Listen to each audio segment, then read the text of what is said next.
اللہ سے ملاقات ہوئی ہے؟ رزق دیتا ہے کہ نہیں؟ زندگی دیتا ہے، ساری چیزیں دیتا ہے، تو ملاقات تو کوئی نہیں کرتا۔ تو اس لیے ہر چیز کو ٹھیک ہے، وہ جو جگہ جس جگہ پہ جو بات ہے اس کو وہاں رہنا چاہیے، لیکن یہ شکوک ہیں، ان سے باہر نکلیں، ان سے باہر آئیں۔ اولیاء اللہ کا جو فیضان ہے، ان کی جو محبت ہے، ان کے جو طریق، حضرت سلیمان بن بشار رحمت اللہ علیہ بزرگ گزرے ہیں، وہ کہتے ہیں میرے پاس، میں بڑا خوبصورت تھا جوانی میں، دین کی تھوڑی سی خدمت کرتا تھا، تو ایک عورت آ گئی۔ اس عورت نے میرے ساتھ کچھ مجھ سے مانگا، مطالبہ کیا، تو میں نے کہا کوئی بھکارن ہے۔ میں نے جب اس نے نقاب اوڑھا ہوا تھا، جب میں نے اس کی طرف پیسے دینے کے لیے، خیرات دینے کے لیے کوئی چیز بڑھائی، تو اس نے چہرے سے کپڑا ہٹایا۔ میں نے نظر جھکا لی، کہنے لگی سلیمان میرا رنگ روپ تو دیکھ، میں کتنی خوبصورت ہوں، میں تیری محبت میں گرفتار ہو گئی، خدا را میں اپنے آپ کو تیرے حوالے کرتی ہوں۔ آپ فرماتے ہیں جب اس کے نیت اور ارادے میں اور لفظوں میں میں نے فطور دیکھا، تو میں استغفر اللہ پڑھتا وہاں سے بھاگ گیا۔ اتنا دوڑا کہ میں بصرہ سے باہر نکل گیا، شہر سے ہی باہر آ گیا۔ عورت سے دوڑ رہا ہے، مرد، نوجوان، خوبصورت۔ فرماتے ہیں عشاء کی اذانیں ہو رہی تھی، نماز پڑھ کے میں مسجد میں سو گیا، تو مجھے حضرت یوسف علیہ السلام کا دیدار ہوا۔ جناب یوسف کہتے ہیں میں حضور کا غلام اور غلاموں کا غلام اور صدیوں بعد کا غلام، تو جناب یوسف علیہ السلام میری خواب میں آئے اور کہنے لگے اٹھ جوان، میرے سینے سے لگ، یار تو نے تو نبی پاک کا امتی ہو کے وہ کام کیا ہے جو میں نے نبی ہو کے کیا تھا۔ اب کام حضرت یوسف والا کیا تھا نا، تو صدیوں اور سالوں اور مہینوں کا فاصلہ بن سکا، تو وہ آ گئے۔ مسئلہ یہ ہے کہ شکوک و شبہات والی زندگی نقصان دیتی ہے۔ حضرت ہمارے سلسلہ مقدسہ میں ایک سلسلہ علویہ ہے جو اعلیٰ حضرت فاضل بریلوی کو حاصل تھا۔ شاہ عبدالعزیز صاحب محدث دہلوی رحمۃ اللہ تعالی علیہ نے بڑا لکھا مولا علی کی شان پہ، حضرت علی پہ کلام، ان کا ذکر، ان کے تذکرے اس قدر فنا ہو گئے کہ ہر وقت ذکر علی کرتے۔ فرماتے ہیں مجھے خواب میں حضرت علی کا دیدار ہوا، انہوں نے مجھے بیعت فرمایا اور مجھے اپنے سلسلہ مبارکہ میں اجازت دی۔ تو شاہ صاحب رحمت اللہ علیہ فرمایا کرتے تھے کہ میں نے وہ بہت کم لوگ ہیں جن کو پھر ان میں بیعت فرمایا جاتا ہے، تھوڑے چند لوگ، اور ان کو سلسلہ مبارکہ میں اس میں چند لوگ ہیں۔ اعلیٰ حضرت کے بعد شاہ علیہ رسول ہیں، شاہ علیہ رسول کے بعد شاہ عبدالعزیز محدث دہلوی، وہ ڈائریکٹ مولا علی شیر خدا سے بیعت۔ تو مطلب یہ ہے کہ کام شکوک و شبہات سے نکلیں۔ قرآن نے کہا لا ریب فیہ، قرآن میں شک البتہ وَإِن كُنتُمْ فِي رَيْبٍ مِّمَّا نَزَّلْنَا عَلَىٰ عَبْدِنَا، بندے کچھ شک کرتے ہیں، اگر انہیں شک ہو تو وہ اس طرح کریں کہ فَأْتُوا بِسُورَةٍ مِّن مِّثْلِهِ، پھر اس کی مثل ایک صورت لے کے آئیں، اور وَادْعُوا شُهَدَاءَكُم مِّن دُونِ اللَّهِ إِن كُنتُمْ صَادِقِينَ، سارے بے شک اپنے حمایتی بلا لیں اگر وہ سچیں۔ شک والی دنیا سے باہر نکل آئیں، حقیقت والی دنیا کو قبول کریں۔ شکوک و شبہات کا ازالہ نہیں ہوتا، شک دوسرے شک کو جنم دیتا ہے، نقص دوسرے نقص کو جنم دیتا ہے، غلطی دوسری غلطی کو جنم دیتی ہے۔ اور انسان جب تک شکوک کی، میں نے آپ کو کہہ دیا کہ ہر گھر بس سکتا ہے، ہر گھر، ہر عورت کے صحیح ہونے کی امید ہوتی ہے، پر جس بی بی کو اپنے خاوند کے کردار پہ شک ہو وہ بی بی کبھی مطمئن نہیں ہوتی۔ ہر گھر بس جاتا ہے، لیکن جس خاوند کو اپنے بیوی کے کردار پہ شک ہو جائے اس کا کبھی اس کے ساتھ سلوک مخلصانہ۔ شکوک والی زندگی بیماروں کی زندگی ہے، شکوک والی زندگی بیماروں کی زندگی، کمزوروں کی زندگی، بزدلوں کی زندگی۔ اس لیے حقیقت والی چیز جب تک آپ کے پاس کوئی چیز کلیئر ہو کے نہیں آتی، شریعت اسلامیہ نے بہتان کی سزا رکھی 80 کوڑے، پتہ ہے آپ کو؟ جس نے ایسے ہی بہتان لگا دیا، دلیل ہی کوئی نہیں، ایسے ہی کہہ دیا کہ جی وہ مجھے شک ہے جی انہوں نے ایسے کیا، فرمایا اسے کوڑے مارو۔ شک کی بنیاد پر بہتان ترازی کرتا ہے، کوڑے کی سزا رکھی، 80 کوڑے مارو اس ظالم۔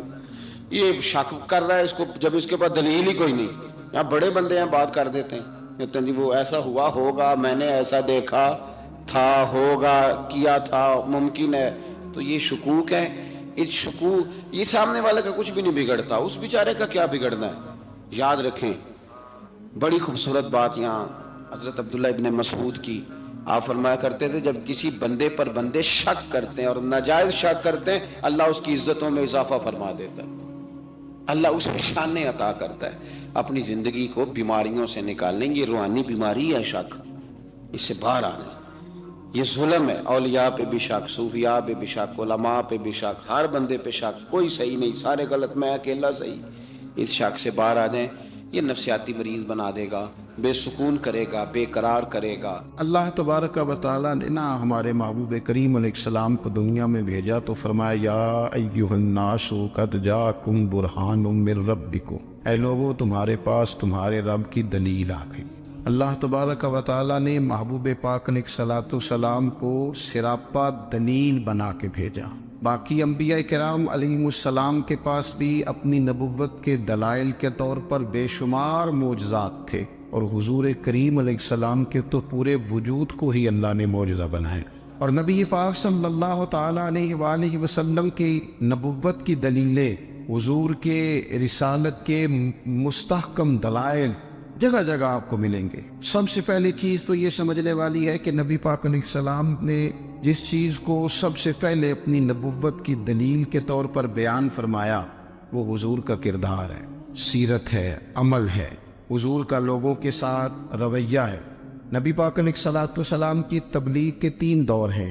ایک تو حضور نے اپنے قول سے تبلیغ فرمائی، وہ 40 سال کی عمر سے محبوب نے اعلان فرمایا اور تبلیغ کی. اور ایک نبی پاک صلی اللہ تعالیٰ علیہ وسلم بالواسطہ حضور کی تبلیغ ہے جو آج تک جاری ہے. امت کے علماء، مشائخ، مبلغین حضور کے دین کو آگے پھیلا رہے ہیں، تو دراصل یہ بھی تبلیغ رسول پاک علیہ السلام ہی کی تبلیغ. اور ایک حضور کی تبلیغ کا دور ہے حضور کی پیدائش سے لے کر ولادت مبارکہ سے لے کر حضور علیہ السلام کے اعلان نبوت تک. اس دوران نبی پاک نے جو تبلیغ فرمائی ہے وہ اپنے کردار سے فرمائی. عرب کا وہ معاشرہ جو بڑا میلا کچیلا گدلا ہو چکا تھا، جس کے اندر سراسر مادہ پرستی کا زور تھا، جس کے اندر لوگ انسانوں کی خرید و فروخت کرتے تھے، جس کے اندر بیٹیوں کو زندہ دفن کر دیتے تھے، جس کے اندر جو آدمی جتنا زیادہ مضبوط ہوتا تھا اتنا زیادہ لٹیرا بن جاتا تھا، اس معاشرے کے اندر رسول کریم علیہ السلام نے 40 سال گزارے.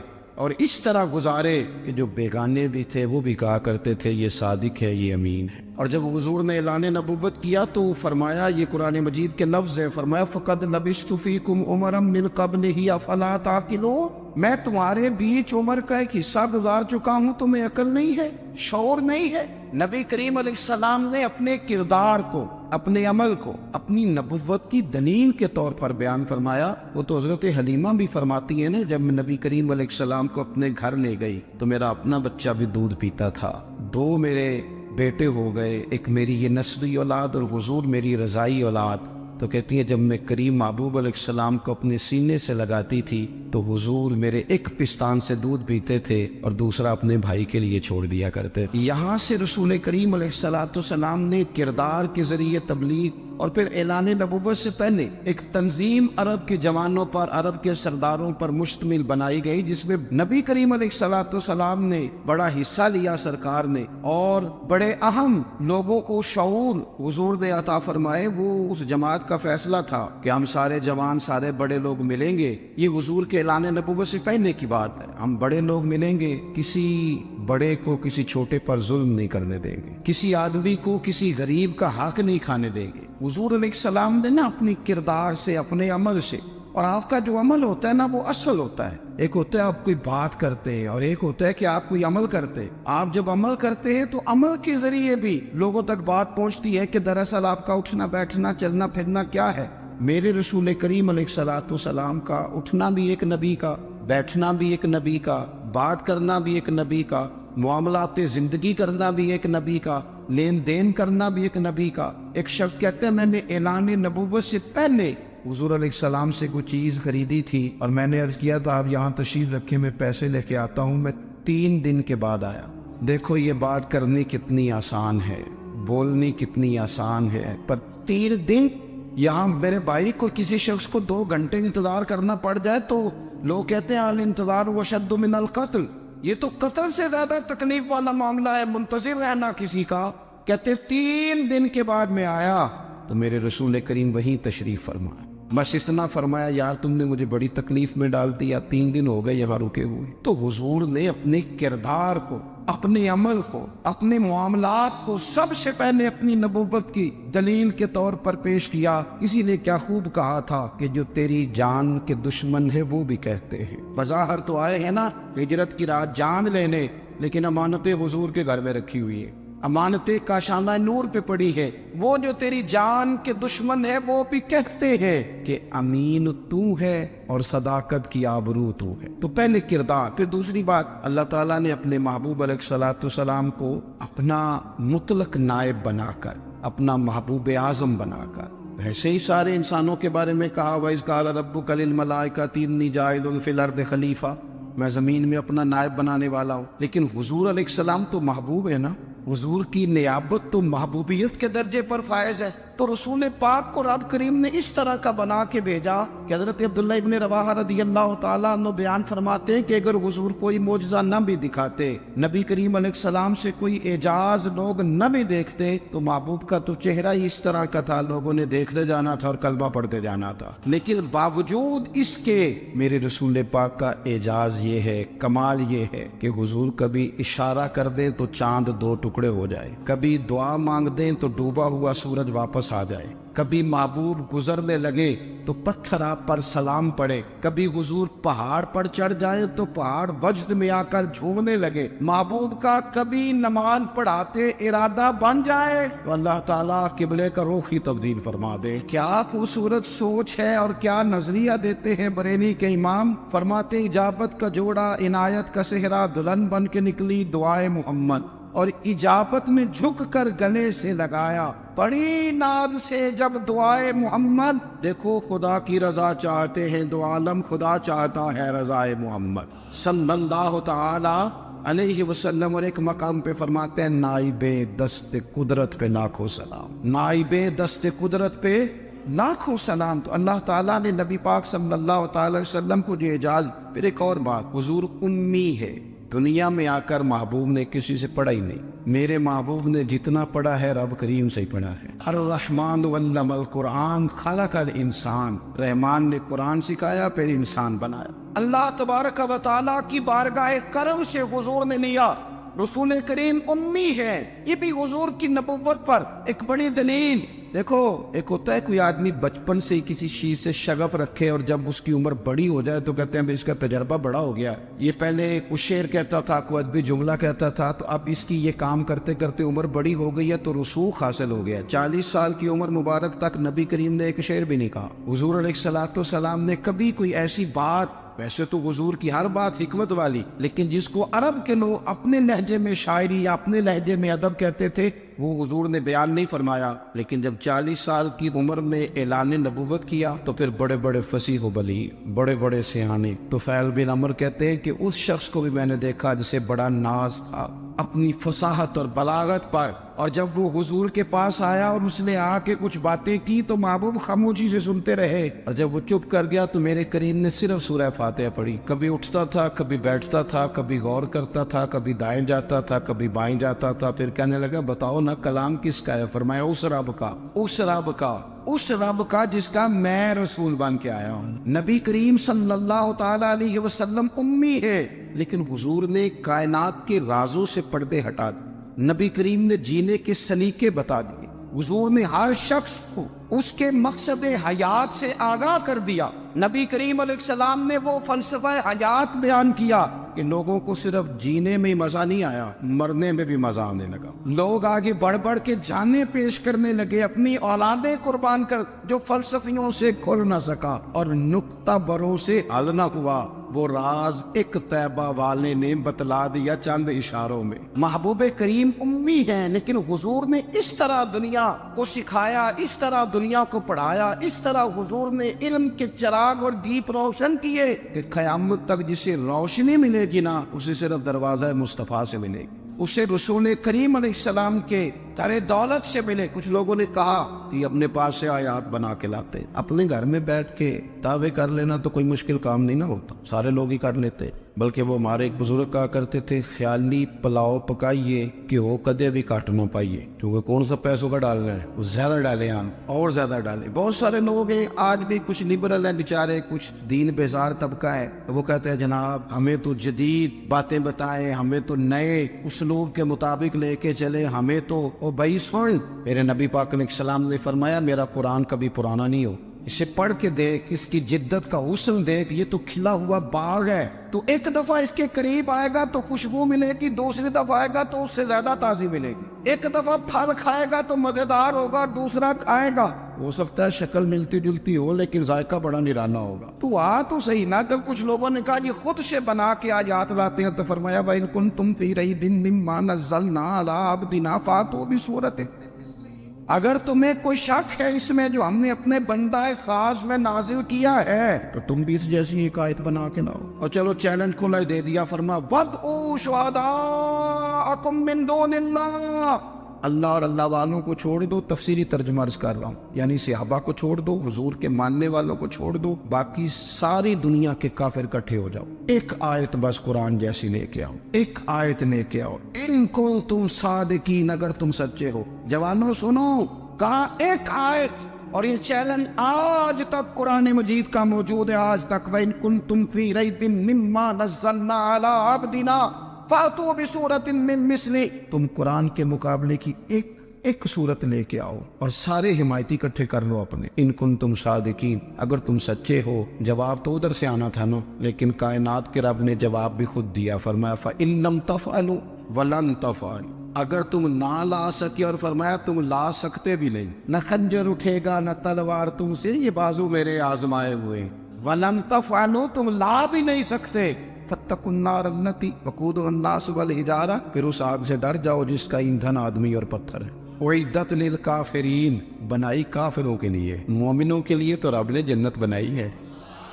اُعِدَّتْ لِلْكَافِرِينَ, یہ دوزخ اللہ نے کن کے لیے بنائی ہے؟ اُعِدَّتْ لِلْكَافِرِينَ, کہتے ہیں کافر کے لیے بنایا. تو اللہ تبارک و تعالیٰ نے میرے رسول پاک صلی اللہ تعالیٰ علیہ وسلم کو وہ کتاب عطا فرمائی, اور پھر حضور کی فصاحت و بلاغت, معرفت. دیکھو, ایک ہوتا ہے گھنٹوں باتیں کرنا, ایک ہوتا ہے کئی والیم پر مشتمل, کئی جلدوں پر مشتمل کتب کا لکھنا, اور ایک ہوتا ہے کسی بندے کا ایک بات کرنا اور سامنے والے کی طبیعت کو اتنا جگا دینا کہ اگلی بات فوراً ہی اس کی سمجھ میں آ جائے. اور حضور نہ کسی کی انا کو نہیں جگاتے. ہم بعض اوقات کسی سے خطاب کرتے ہیں, بات کرتے ہیں تو سامنے والے کی انا کو جگا دیتے ہیں, ٹھیس پہنچاتے ہیں. وہ کہتا چل پھر تگڑا ہو جا, میں بھی آیا. حضور انا نہیں جگاتے تھے, میرے نبی پاک ضمیر جگاتے تھے تاکہ وہ شخص فیض حاصل کر سکے, اسے کچھ ملے.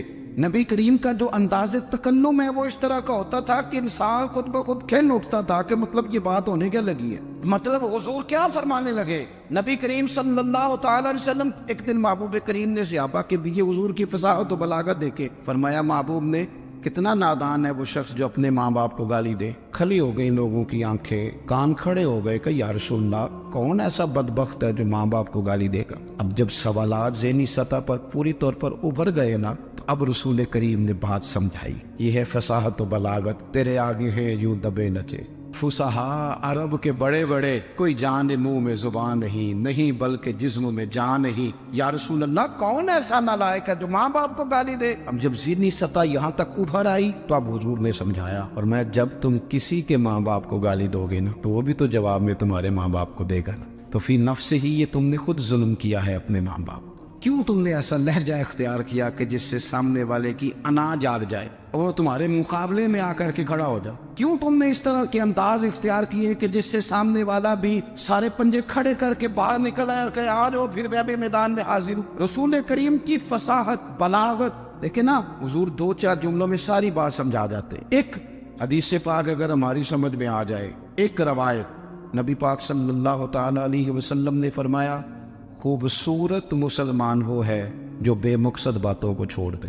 لو, اس سے پوری زندگی سجائی جا سکتی ہے ایک جملے سے. کوئی لمبی چوڑی باتوں میں جانے کی ضرورت نہیں. کہا خوبصورت مسلمان یہ ہے جو بے مقصد باتوں کو چھوڑ دے, لا یعنی باتوں کو کیا کہتے ہیں ہمارے دیہات کے لوگ جڑے پنڈ جانا نہیں وہ راہ پوچھنے دی، لیکن آج کل لوگ باز آندے یعنی جس بات کا بالکل تعلق نہیں نا وہ بات بھی کرتے جاتے، جس کا شعبہ ہی نہیں وہ بھی چھلانگ لگا کے اس میں آ جاتا ہے۔ ہم اپنا وقت ضائع کرتے، اپنی صلاحیتیں ضائع کرتے، اپنا نقصان کرتے، ہم اپنا کام صحیح کر کے نہیں کرتے اور دوسری ساری دنیا کو ٹھیک کرنا چاہتے ہیں۔ وہ بھائی آپ جس جگہ جس شعبے سے تعلق رکھتے ہیں آپ اپنے معاملات میں مضبوطی پیدا کریں۔ حضور نے اپنی فصاحت کے ساتھ بلاغت کے ساتھ لوگوں کو قائل کیا، اور قرآن مجید کی تاثیر کا یہ اثر میرے کریم رسول نے دکھایا کہ رات کو جب حضور بیٹھ کے قرآن پاک پڑھتے تھے نا، جب یاسین والے نبی خود یاسین کی تلاوت کریں، جب طٰہٰ والے محبوب خود طٰہٰ کی تلاوت کریں، غور کرو نا جب مدثر والے محبوب خود ان جملوں کو ادا کریں، یعنی جن کی